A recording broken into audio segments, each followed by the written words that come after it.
What is up, you guys, my beautiful people? Welcome back to another video. My name is Jai. If you're new, welcome to my channel. Be sure to like, comment, subscribe, and share all the wonderful stuff, and all the wonderful stuff. And I hope you have an amazing day, a terrific day. I'm back with Mr.Nightmare, and this is 3 horrifying true New Year's Eve horror stories. I also hope everyone is having an amazing holiday season, and wishing everyone a happy New Year. So let's watch this video. So sit back, relax, and let's watch. The ratchetness when it comes to New Year's Eve.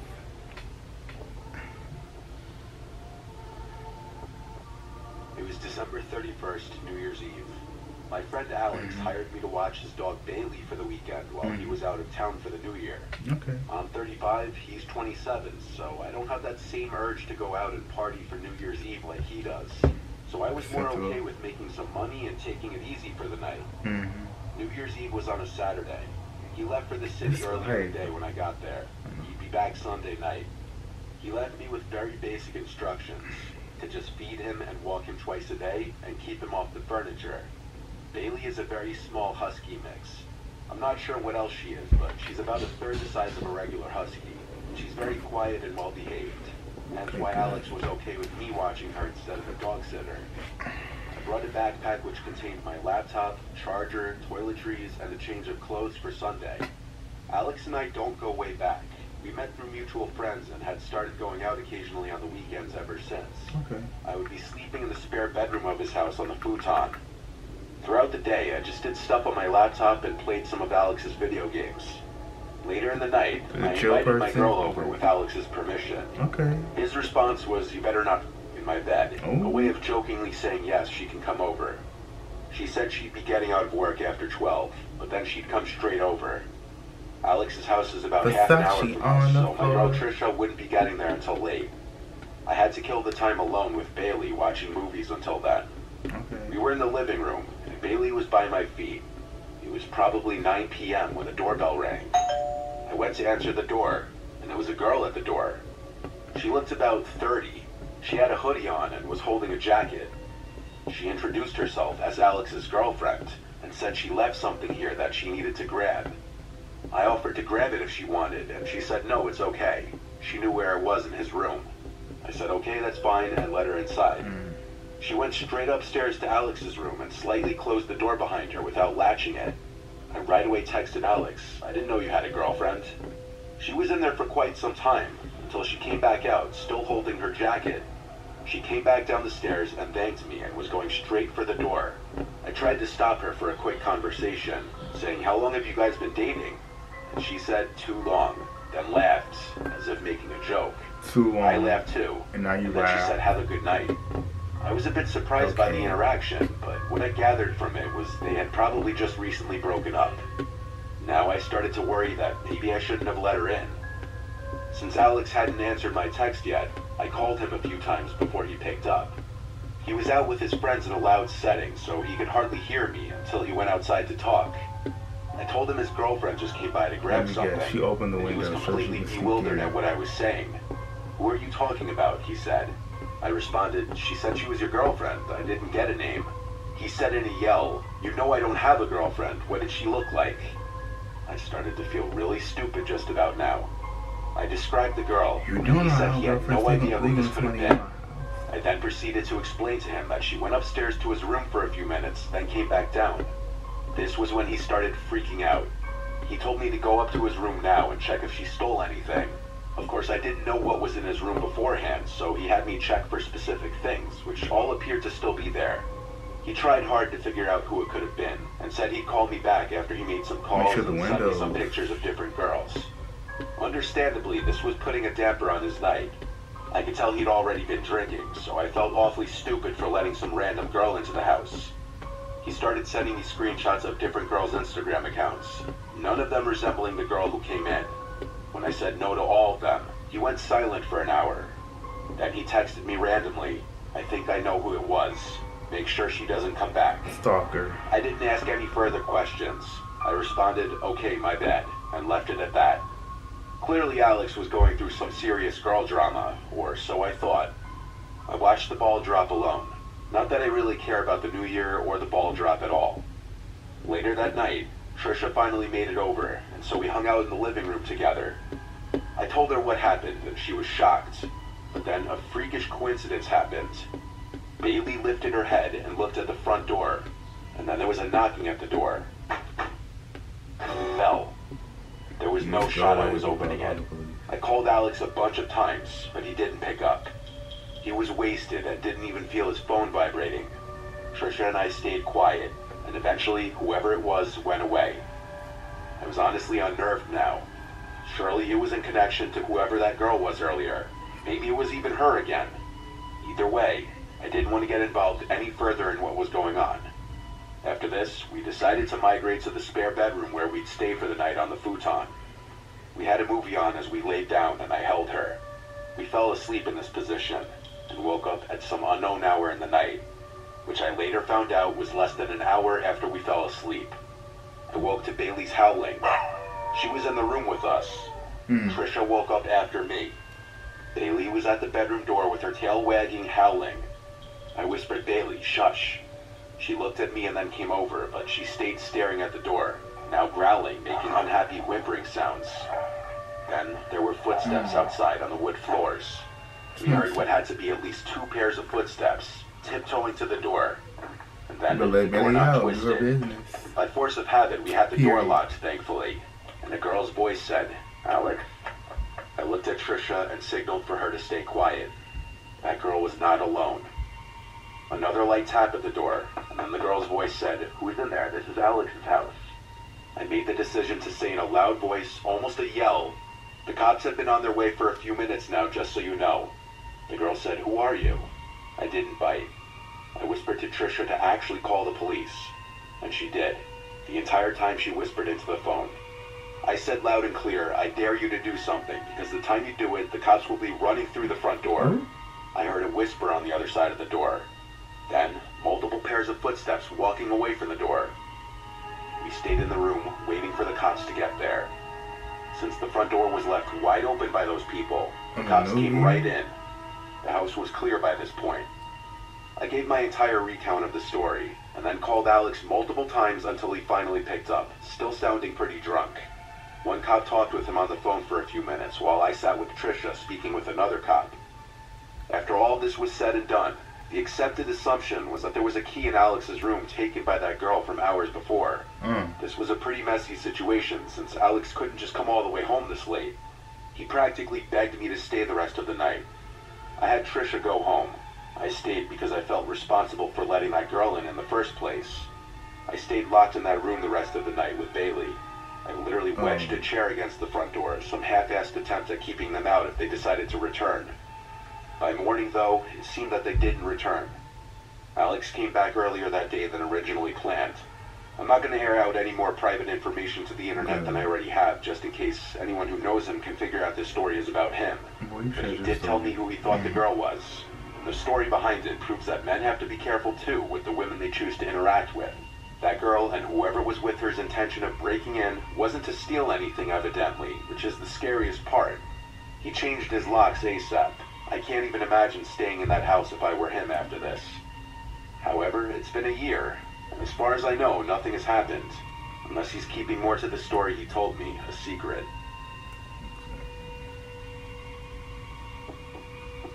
The Zodiac. After returning from the night to celebrate the arrival of the new year, my husband and I returned to our apartment complex to turn in for the night. We both had a couple of drinks, but neither of us were intoxicated. As much as we enjoy partying with friends, when it comes down to it, we are really just homebodies. We lived in the corner penthouse suite of our complex. Although this was never confirmed, it was suspected the owners wanted to convert this apartment complex into condos. The rent certainly was not cheap, and access was limited to this floor. Upon entering the building, there is a walk-up, 2 secured doors, and every now and then, there would be a doorman to greet you as you entered or exited. There were also multiple security cameras placed throughout and around the building. It was an especially cold evening, and when we returned, there was no doorman present. It was late, at least 2 a.m. The foyer was empty, and one of the lights flickered softly. My husband and I entered the elevator and pressed the button to the top floor. The elevator ride was smooth, and as we ascended, I could feel myself becoming more relaxed, excited to finally be home and able to rest. My feet were killing me from wearing heels all night in the bitter cold. The bell chimed, signaling we had reached our floor. Nice. The door slid open, and we turned the corner to the left. Like I said, our suite was the corner suite at the end of the hall. However, something caught our eye. A woman, or what at least looked like a woman, was meandering through the hallway. Her hair was dark and scattered. It looked to be matted and covered her face. She wore a black lace dress that was torn and looked to be in bad shape.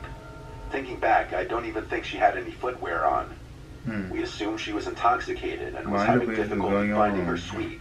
Although on closer inspection, she didn't look familiar. We knew all of our neighbors, as like I said, access was limited on this floor. I looked at my husband, who stood still as well. I could see he was contemplating the same thoughts. I asked him, should we ask if she needs help? No. He looked at me and said, just wait, maybe she's just drunk and having a hard time finding her suite. The woman just continued to slowly slide herself along the walls of the hallway, stopping at each door and peering through the exterior peepholes. Admittedly, this was creepy, but it just added to the theory that she was a drunk woman looking for her friends. She was humming, or what I believe was humming. The sound was something between a growl and a hum. We stood there in utter disbelief and awe. However, there was a veil of tension and uneasiness that lingered. The strange woman stumbled through the hallway, hunched over until she pulled herself up to peer through the peephole. She eventually got to a suite of an elderly lady, whom I have a strong connection with. We'll just call her Tilly. Tilly was the sort of woman whose family had neglected her and rarely visited. She would bring my husband and I baked goods from time to time. I would bring her leftovers and assist her with groceries and medication frequently. Tilly's smoke alarm would constantly go off. I would have to rush over and pull out the smoldering toast from her toaster and fan her smoke alarm until it stopped beeping. At times a nuisance, but it would always turn into tea time. Nevertheless, I cared about Tilly, so when I saw this strange woman peer into her peephole, I reacted. I blurted out, "Excuse me, are you all right?" I could feel myself lose confidence as I asked. The strange woman seemed to shudder for a moment and hunched over to the floor. She looked like she was about to puke, or was frightened by my voice. Oh, I know you got My husband and I stepped closer, but the woman then let out a series of soft and menacing laughs, just barely audible. Business. See? Here's one thing you need to do before buying anything online. I barely creeped out and reached for my cell phone. It was uncomfortable because we couldn't get to our suite without having to walk right past this deranged woman. My husband said, "Hey, did you hear us? Do you need help?" Her laugh began to grow into what was a steady cackle. The strange woman then stood up. As she stood up, her cackle became a mixture between a cackle and a boisterous growl. She then stumbled forward and continued walking down the hall. There was a staircase just outside of our suite. I assumed she was making her way to the stairs, just too embarrassed to walk past us to the elevator. Maybe she was just a drunk woman, and this was nothing more than an uncomfortable standoff with a sad and intoxicated woman. I mean, if she was really that drunk, the stairs probably weren't a good idea. We were on the 7th floor. Nevertheless, I just didn't feel like it was worth the risk to engage with this woman. I just wanted to enter my suite and dive into bed. It was late, and my feet still hurt. As we took a few steps forward, the woman stopped. Almost with laser precision, she stood up completely straight, looked right at our door, and then began to pound on our door, screaming bloody murder. I could feel myself becoming swallowed with fear. I reached for my cell phone and began to dial 911. Oh, now you want to do something while we're in our dorm, harassing us now? To be honest, I'm surprised none of our neighbors came out to see what was happening. Part of me thinks they were too afraid themselves and were probably peering out of their peepholes. Afraid of what our neighbors would think. My husband said, "Hey, what are you doing? Stop that." And just like that, the strange woman stopped, fell to the ground, and began crawling quickly towards us. She looked up for a brief second. All I could see were her dark eyes. Her mouth seemed to be stained black, and she was growling again. But this time, it was as if there was something in her throat that she was choking on. Frozen with fear, my husband and I just watched until she flashed us a menacing hiss, the kind you would hear in a movie, but never imagine in real life. Terrified, I whipped off my shoes, and my husband and I ran towards the staircase on the other side of the building. We didn't want to risk waiting for the elevator and have her catching up. We went down 2 flights of stairs and stopped to listen if she was making her way down the stairs. Oh, y'all not It been was in almost y'all impossible sleep? to hear as my heart was pounding so hard. I thought to myself, what the hell was going on? We waited there for 10 minutes or so, until eventually we had the courage to head up the stairs and back to our suite. The woman was gone, and so we entered our suite. I was just relieved to finally be safe in my home. My husband sent a text to our landlord, and he replied that we would hear from him in the morning. I was so unbelievably exhausted, but found it incredibly difficult to sleep. The sound of that woman's growling and cackling rang in my ears. I hardly slept. The next day, my husband went to speak to the landlord. He asked him to check the security cameras, although nothing turned up. The landlord said the cameras glitched due to the frigid temperatures last night. To this day, I still don't know what to think. That woman most certainly had problems. The question is, was she dangerous? We moved about a year later, but every New Year's Eve, I still think about that night. Was she dangerous? Was she?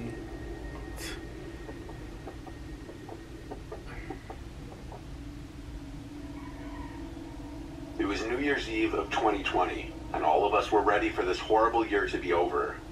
My friend Logan was throwing a house party. I arrived early to help set things up. I secured a spot to sleep in his parents' room, meaning I could drive to the party and drink without having to worry about driving home. His parents obviously weren't home for the night. Most of our close friends in our friend group came, plus a bunch of Logan's friends who I didn't know. The party was fun. At midnight, everyone screamed Happy New Year and cheers their drinks. Clean sheets. After that, people slowly started circulating out, and the party started to quiet down, as people went to either other parties, bars, or home. The later the night got, the more it became just the closer friends staying behind until it just turned into a chill drinking session in the living room. This went on late into the night. It was likely 3 a.m. when the last of everyone who wasn't sleeping at Logan's house was gone. As it quieted down, we started hearing this occasional sound. At first we didn't know what it was, but it soon started to sound like a creaking sound. It was dismissed as a sound from the fridge or something at first, which I know sounds stupid, but house appliances often make weird noises. It was just Logan, me, and Cody. Cody was falling asleep on the couch already. It was reaching that time where we were just going to go to sleep. However, eventually we got so bothered by the noise that we had to search. We went to the kitchen, and it wasn't coming from in there. We realized when we were close to the basement door that it was coming from downstairs.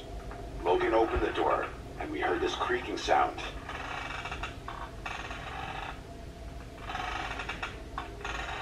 Go check what it is, I said. He kept saying, no way. Then he called down into the basement, yo, who's down there? Yo, who's down there? The creaking stopped, and we never heard it again. Oh, After a solid minute of waiting at the top of the stairs, we agreed to go down together. Who knows? Thinking in the We house. both grabbed knives, drunkenly thinking that was a good idea. When in reality, we were so drunk we'd probably only hurt ourselves with them. We got to the bottom of the stairs and looked through the entire basement. Oh. It's not huge. It just has a couch, TV, a bar, a table in the corner, and various old pieces of junk. That's nice. It was pretty messy at the time. The first thing we did was search any possible crevice for someone who could be hiding. Then we tried to figure out what could have been making that sound.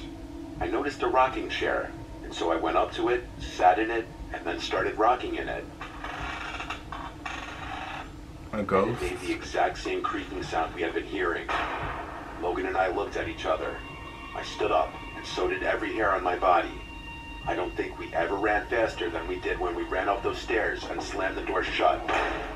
We tried to come up with any logical explanation, but there was none. A ghost? He kept the basement door locked for days until his parents came back.